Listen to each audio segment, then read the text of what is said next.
Waarom val enstowwe? By elke enstof word daar 'n voubiljet uitgegee.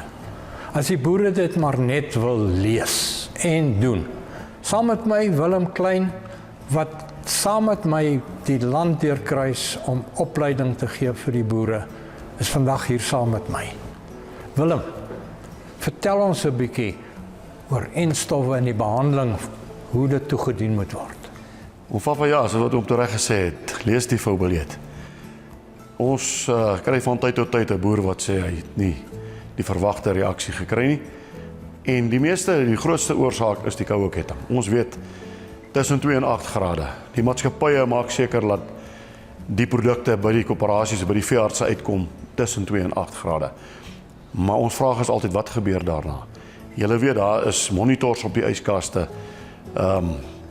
Daar word koelsakke voorsien, maar nou gaan dit na die boer sy yskas toe. Hoe is die temperatuur daar? En nou breek die dag aan, ons gaan die goed toedien. Hoe werk dit daar? Is die koue ketting behou?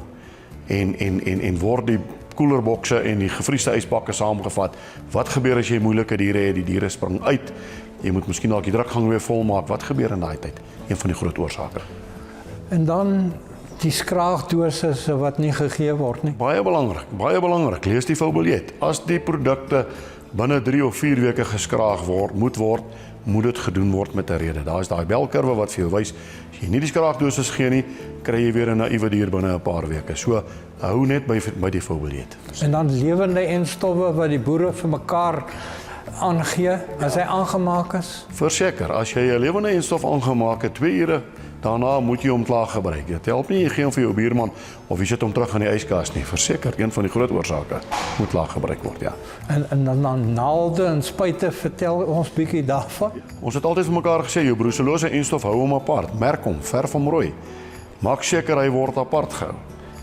Naalde, eintlik verkieslik 'n skoon naald vir elke dier, maar as dit dan nie kan nie, maak dan 'n drukgang klaar met daai een naald. Haal hom uit, jy hoef hom nie weg te gooi nie, jy kan hom kook. 15 minute kook hom, kan jy hom weer gebruik die volgende ronde. So, dit is ook 'n groot probleem. Dankie Willem. Boere, kyk mooi na julle diere.